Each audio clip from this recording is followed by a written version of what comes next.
Happy New Year, everyone! Let's start 2019 the best way possible, shall we? Let's talk about Hail Caesar and why it's about cultural fucking Marxism.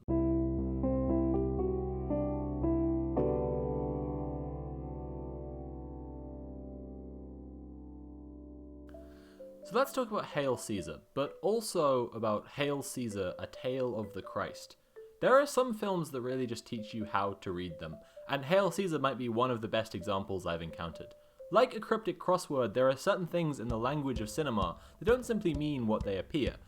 For example, in the crossword, any word that vaguely means shuffle or change should make you look for an anagram. For example, in a movie, if you see a movie in the movie, alarm bells should be going off. We aren't dealing with any regular film anymore. This ain't your grandfather's movie.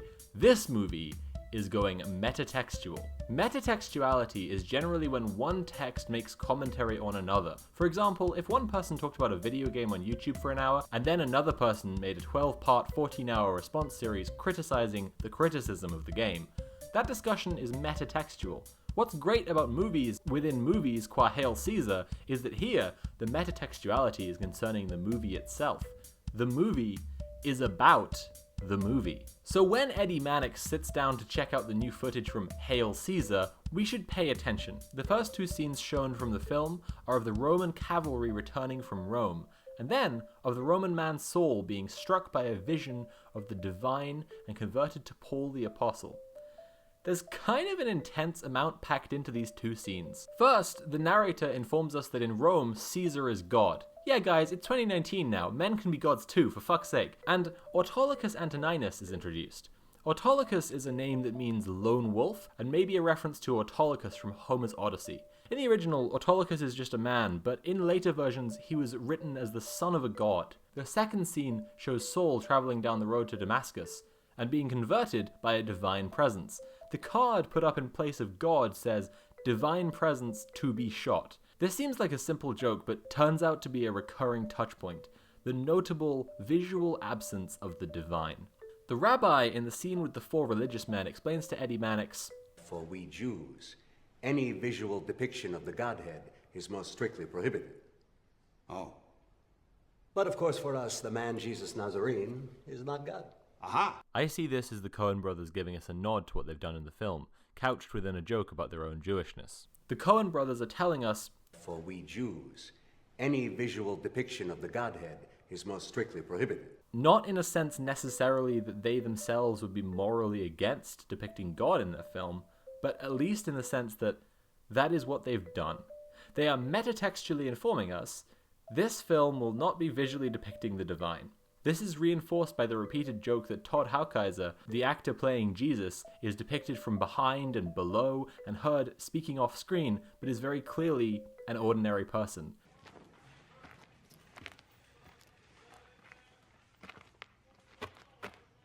Who are you? They've applied both. For we Jews, any visual depiction of the Godhead is most strictly prohibited. But also, The man Jesus Nazarene is not God. It's interesting then that Mr. Skank from New York, God in A Tale of the Christ, and almost all of the USSR communist machine are all noticeably absent from the film. Eddie Mannix describes Autolycus Antoninus, the character Baird Whitlock is playing in A Tale of the Christ, as Autolycus Antoninus. Ordinary man. Skeptical at first, but who comes to a grudging respect for this swell figure from the East. Of course, in the film within the film, the East refers to Palestine, and the swell figure from the East is Jesus. If we see Baird Whitlock as a real-life analogue to his character, the East is the USSR, and the swell figure, as it were, is the spectre of communism, the Russian government, or perhaps Marx or Lenin. Baird even tells Eddie when he's been sweet-talked by the communists that they have a special book with all the answers. Called Capital, with a K. The last reading of Eddie's description of Autolycus's character is of himself. Eddie is the skeptical ordinary man who comes to the grudging respect. Eddie is Saul who becomes Paul, as is Baird, as is Autolycus. Eddie's arc in the film is that he's struggling to find purpose and finds his job too stressful, but in the end he realizes that the studio is the higher purpose he wants to serve. For Eddie, the East is New York, and the swell figure is Mr. Skank. Mr. Skank is never on screen, dictates his will to his follower Eddie, and works in mysterious ways. He's the one who suggests Hobie Doyle be on set, and it's Hobie Doyle that Eddie is able to confide in about the kidnapping situation, leading to the resolution overall. It's not just a tale of the Christ that plays with the lines between the films being made in the film and the film itself. The actors are oddly tied to their films. They exist in disparate worlds and align perfectly to them. Hobie Doyle doesn't just play a cowboy, he is a cowboy.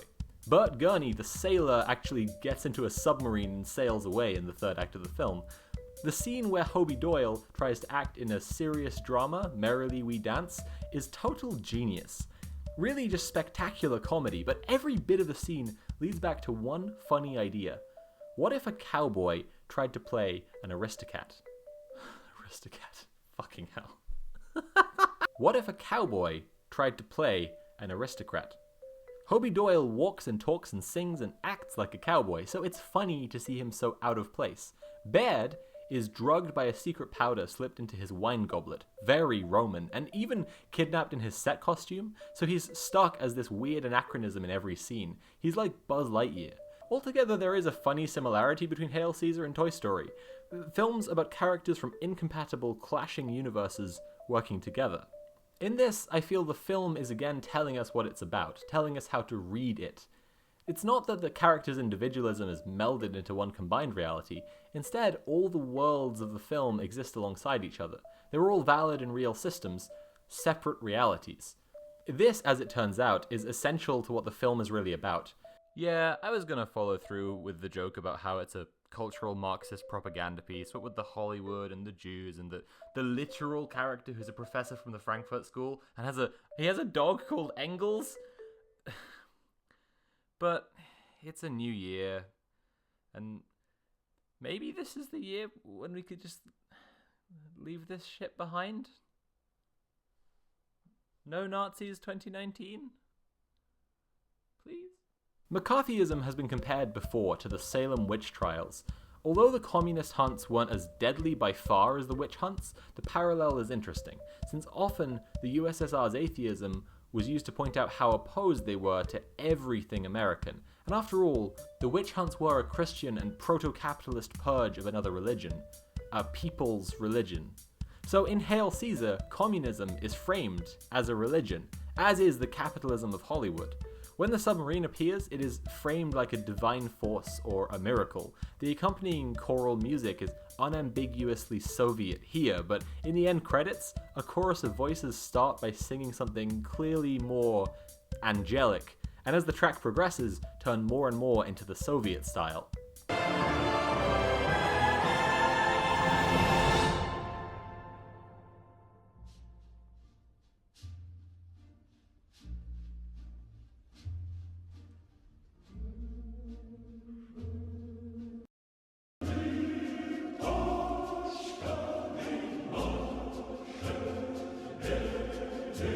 The conflicting trinity of faiths in Hail Caesar, Christianity, capitalism, and communism, run somewhat parallel to the comic scene with the four religious men. The different sides can't agree on the specifics or details of what they all believe and don't believe. So what does the film think we should favor? I haven't an opinion. Hail Caesar doesn't suggest a clear winner, it just says we should take the best parts, common across everyone's philosophy. All people believe the same basic things about helping one another and being kind, no matter what their other beliefs, economic or political or spiritual. At least, I hope they do. That's the 2019 I'd like to have. Love, Autolycus. He saw my own sin, Gracchus, and greed, but in his eyes I saw no shadow of reproach. I saw only light, the light of God. You mean of the gods? I do not, friend Gracchus. This Hebrew is the son of the one God, the God of this far-flung tribe. And why shouldn't God's anointed appear here, among these strange people, to shoulder their sins? Here, Gracchus, in this sun-drenched land. Why should he not take this form, the form of an ordinary man? A man bringing us not the old truths, but a new one. A new truth. A truth beyond the truth that we can see. A truth beyond this world. A truth told not in words, but in light. A truth that we could see if we had but... If we had but... Cut! Faith! Have but faith!